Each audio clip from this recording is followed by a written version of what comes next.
네, 광복절을 맞아 독립운동가들의 희생과 헌신을 다시 돌아보게 됩니다. 특히 시대적 한계를 뛰어넘어 항거의 중심에 섰던 여성들도 많습니다. 불꽃 같은 삶을 살았던 여성 독립운동가들이 뒤늦게 조명을 받고 있는데요. 보도에 유은재 기자입니다. 우리나라의 독립유공자 수는 약 15,000명. 이 가운데 여성은 444명으로 3% 수준에 불과합니다.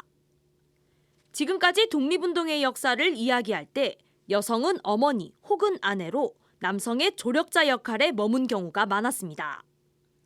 하지만 최근 역사 속에 묻혀있던 여성 독립운동가를 찾아내고 투사로서의 역할을 조명하려는 노력이 커지고 있습니다.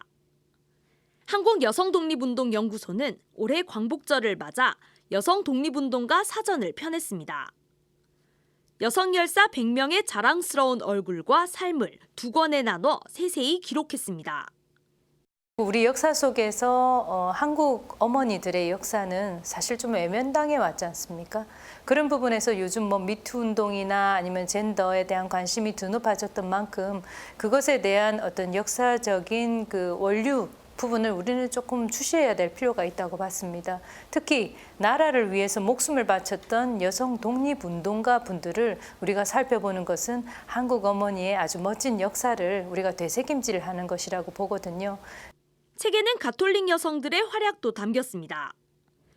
최정숙 베아트리체, 고수선 엘리사벳, 강평국 아가타.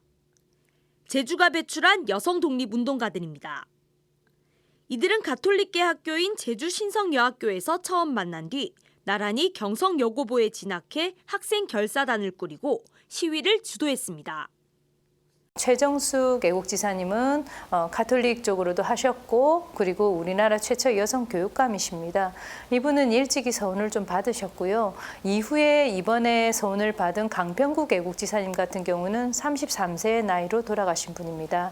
후손이 없으시고 그리고 가톨릭 종교를 가지고 계셨고 근후에 동경지회장을 하셨고요. 3.1운동 당시에 참여를 하셨던 분입니다. 또 그리고 고수선 애국지사 같은 경우에도 그분 같은 경우는 한 가지 일화가 있습니다. 경성여자고등보통학교 교문이 굳게 닫혀 있을 때 이분 같은 경우에는 도끼를 들고 와서 교문을 부순 분이세요. 그래서 굉장히 의기가 있으시고 이 세 분, 제주도 세 분이 굉장히 대단하시다라는 생각이 들고요. 교사, 의사, 비행사, 해녀 등 일제강점기 당시 여성들의 목소리는 각계각층에서 터져나왔습니다.